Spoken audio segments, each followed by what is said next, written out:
The purpose of the church is to sanctify the world, to have the world enter the life of the church, and not to have the church espouse the life of the world. Constantinople, the new Rome, chose the same path many times through history. Many a time she partnered with the worldly authorities, and she managed to betray her mission as well. The new Rome did not hesitate to exile and persecute great and saintly patriarchs to maintain good terms with the various demands of the palace. Both St. John the Chrysostom and St. Gregory the theologian were persecuted amongst many others. St. Arethusa did not hesitate to write that the conduct of the new Rome is very comparable to the ancient Rome of idols. Thus, due to her conduct, Constantinople, the new Rome, was made desolate over the centuries. She progressively lost her flock and all her territories. St. John of Damascus, the great theologian of the 7th century, and a great church father, grew up and excelled in Syria, which was no longer part of the Byzantine Empire. All the eastern territories and eparchies belonged to the Arabs, even from the 7th century. Thus the new Rome lost its territories, lost its flock, and today, while breathing its last, it tries to hold on to dear life, not by trusting in God, but by riding the chariot of secularization and ecumenism. She tries to hold on to her primacy, much like the old Rome, in the area of ecumenism, this great pan-heresy, while dragging the rest of the Orthodox churches behind her. We sadly see all these developments in our days in front of our very own eyes. The same thing happened to the third Rome, Moscow. While she accepted Christianity as late as the 10th century, she managed to succeed the second Rome after its fall at 1453, but even the first Rome in her conduct against the Christians during communism. I happen to have in my possession a small booklet published by the Russian Bishop Innocent of Novgorod, who published this article immediately after the Russian Revolution, and it was translated by our Archimandrite Sophronius Doukas, who was serving as a parish priest of Kisnovo, Romania. This publication circulated here in Greece during 1935. Bishop Innocent attempts to correlate the events of the communist revolution with the prophecies of the book of the Revelation. He wishes to point out the realization of some of these prophecies in terms of the persecution of the church and the actions of the God-opposing powers in general. Furthermore, he offers his interpretation on the special relationship of the prostitute the great who rides the beast. But let's quote from the work of the Russian bishop, who writes on page 96 the following. What is the meaning of the beautiful clothed woman? Revelation 17:4. She's not the serpent. She's not a beast having nothing in common with the people. She's not some club having nothing to do with Christianity. But she's a human being indeed, a woman of luxury, adorned with purple and scarlet and precious gems. This woman refers to a Christian organization, but not to a naked and deformed institution, not a heretical or Protestant sect. On the contrary, this woman clothed in luxury has special laws, great worship and formality. Indeed, this is the living official church, the prostitute. Such an organization has lately manifested itself in Russia during the rule of the Red Beast. What is this living church? It is the union of Christianity with red atheism.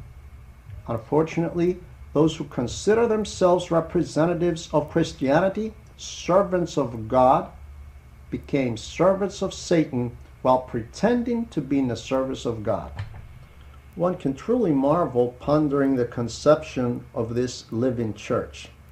When the atheist socialists declared war against God in Russia and proceeded to close monasteries, churches, and to persecute, torture, and execute bishops irrespective of dogma, then some Orthodox priests appeared to the Red Authority regarding the persecution of the clergy. The Communist Party responded as follows.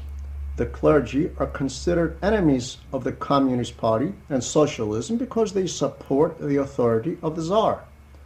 The appellant priests answered that they have no problem in serving and collaborating with the Soviet authority as long as they are given all the rights they had under the Tsars.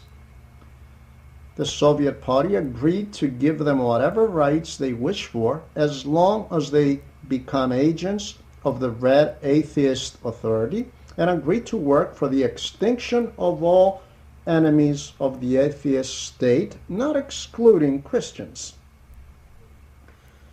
This group of abominable priests of the official church accepted this proposal and immediately seceded from the Patriarchate of Moscow, and they formed their own community with the name Living Church. By treading on this path, this woman dressed in luxury proved to be a prostitute riding upon the red beast. The representatives of Christ formed an alliance with the servants of the devil for the extinction of Christianity. The Living Church formed a synod which was ratified by the atheist Soviet authority and established the General Civil Office, GPU, a committee of 3 atheists to commune and see to it that the synod gladly fulfills and performs all requests and desires of the red atheists of the Soviet state. After this, the agenda of the destruction of the sacred Christian treasures and symbols was immediately implemented. The triad of the atheists, the committee over the synod, for example, expresses the desire to close all the monasteries. The synod, like a puppet, officially requests the closing of all the monasteries from the Soviet state. The Soviet state immediately proceeds and performs the request of the synod. The closing of the monasteries began, the monks and nuns were dismissed, the churches were turned into hospitals, clubs, theaters, etc. To the general outcry, bursts of anger, curses, and grumbling of the faithful, the Red Authority calmly responds, "How is this our fault? Your Christian synod requested this. We are simply abiding by her wishes." Through this sinister methodology, they closed down many churches, incarcerated and sent to concentration camps, and executed myriads of bishops, priests, and simple faithful Christians. As expected, the Living Church introduced many innovations. Married priests were promoted to bishops, and widow priests were permitted to remarry while maintaining the office of priesthood. Each bishop and priest of the Living Church is also an agent and informant of the GPU, the Supreme Council of the Soviet Union. They turned in and brought a charge against anyone, relative or stranger, who would speak a word against the atheist communist Soviet state. Ever so obedient to the desires of the authority and against the ecclesiastical canons, they defrocked Patriarch Tikhon, denying him even the schema of a simple monk. It is impossible to enumerate all those who they surrendered to the claws of the red dragon, to martyrdom and death. In short, the Living Church applauded endorsed and blessed all the murderous activities of the Soviet state and cursed the enemies of the Red Serpent. But let's not think that the dissolute woman riding the red beast resembles the living Church of Moscow and her members alone. Not so. Its meaning is much broader. The scope of the prostitute the great encompasses all Christians who, irrespective of where they may be, while remaining labeled Christians, they work towards the destruction of Christianity and for the benefit of the red beast of atheism. Thus, all through the centuries, and even in our days, Christians of all ranks, lay people, priests, bishops, metropolitans, patriarchs, and popes, became subservient to the beast, personifying the prostitute. Bishop Innocent of Novgorod is quite clear on these matters, and there is no need for us to further explain or comment. We only must attest that the same climate is beginning to exist here in Greece, and may God help us. We're also beginning to betray our church. The official church can at some point be a labeled church and in the service of the beast. This reality can be seen and concluded from many elements, biblical, geographical, and patristic. I believe it will be very, very helpful for us to take another look, another glance at the 11th chapter of this book. Then I was given a reed like a measuring rod, and the angel stood saying, "Rise and measure the temple of God, the altar, and those who worship there. But leave out the court which is outside the temple, and do not measure it, for it has been given to the Gentiles, to the nations, and they will tread the holy city underfoot for 42 months."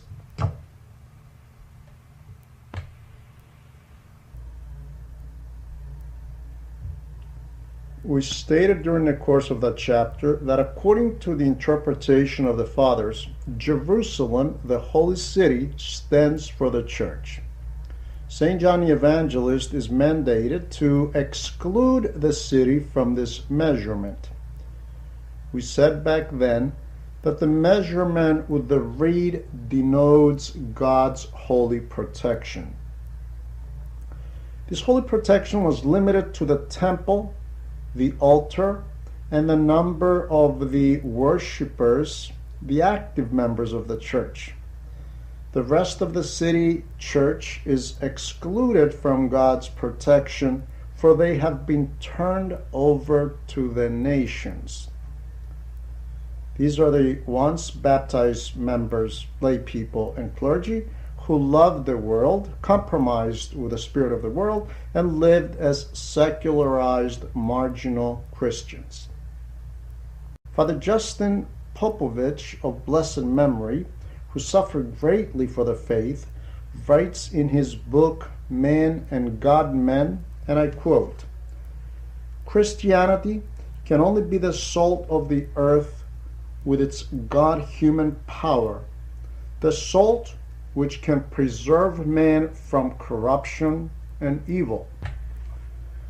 A Christianity, however, adulterated and mixed with various humanisms, becomes worthless, flavorless, salt bereft of its saltiness.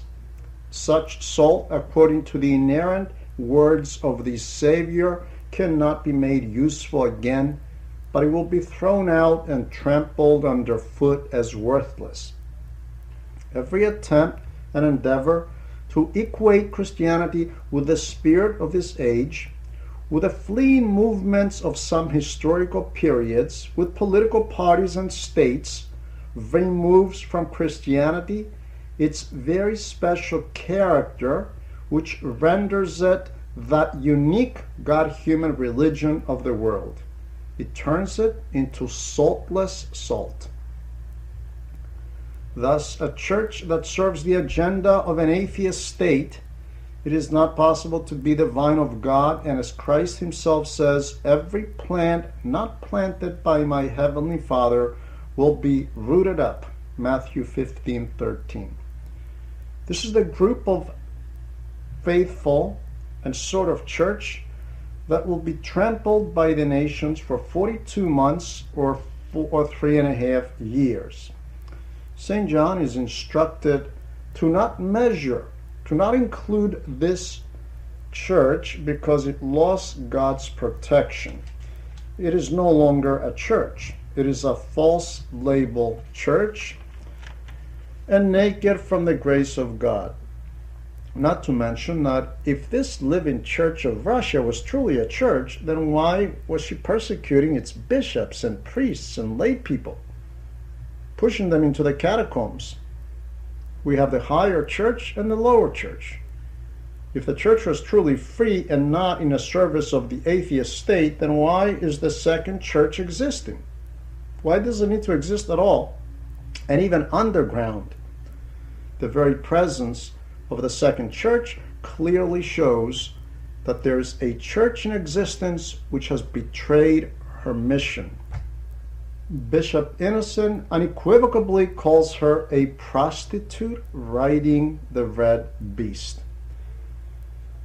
The Lord prophesies about all this in Matthew 24:12. And because iniquity, lawlessness, shall abound, the love of the many shall wax cold. The love of the many certainly includes clergy, priests, and bishops who are no longer inspired by the love of Christ. Their love is compromised due to the material gain. People often betray it all for monetary gain. Love of money does not hinder these descendants of Cain and Judas to betray the faith and the church. They are worthy descendants of Cain and Judas the Iscariot. St. Paul further declares in 2 Timothy, Timothy, my son, know this also, that in the last days perilous times shall come. For men shall be lovers of themselves, covetous, unholy, blasphemers, false accusers, traitors, etc. The Lord also spoke about such betrayal in the Gospel of Matthew. And the brother shall deliver up brother to death, and the father the child, and the children shall rise up against their parents, and cause them to be put to death. In the ancient church of the persecutions, traitors were also those who surrender the Holy Scriptures to the persecutors.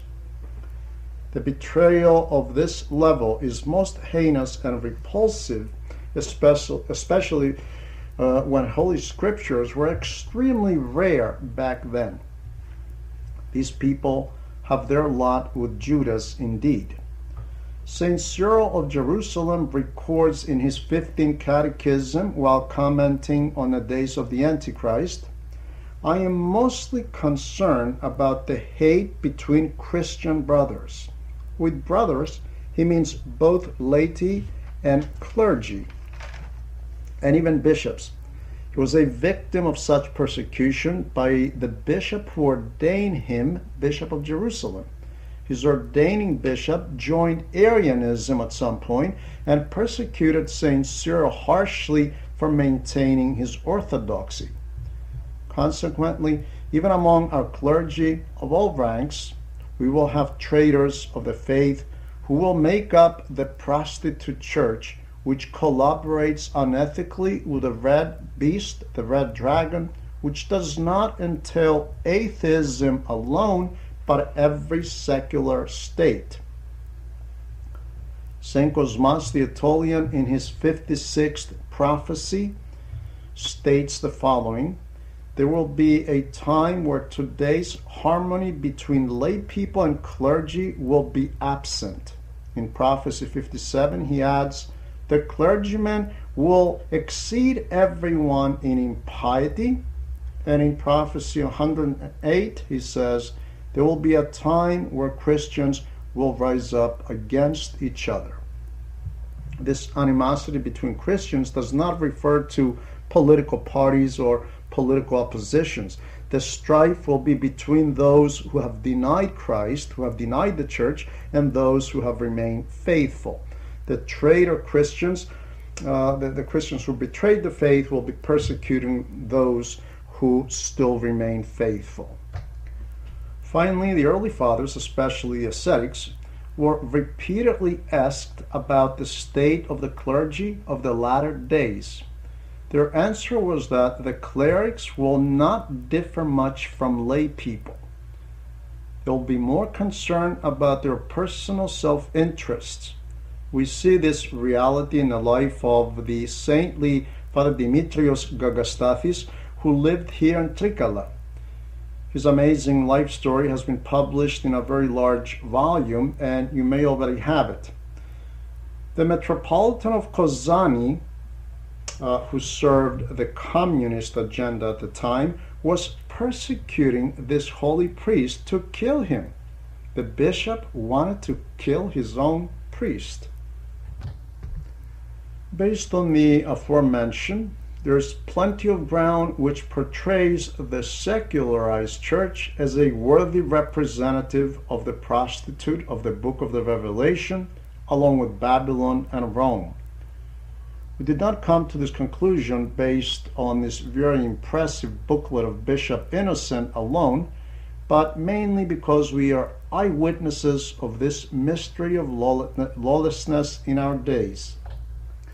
We have been witnessing Orthodox bishops and priests, not Protestant, but Orthodox, to totally agree and to align themselves with the secular authorities, with the secular ideologies of all types and colors, left, right, red, green, white, black. Whichever party is on top, we see these opportunist clerics to flow along and betray the church. This is a sign of the end of times and a sign that the Antichrist is approaching, when it becomes so easy for clerics to betray the mother church. May God have mercy on all of us.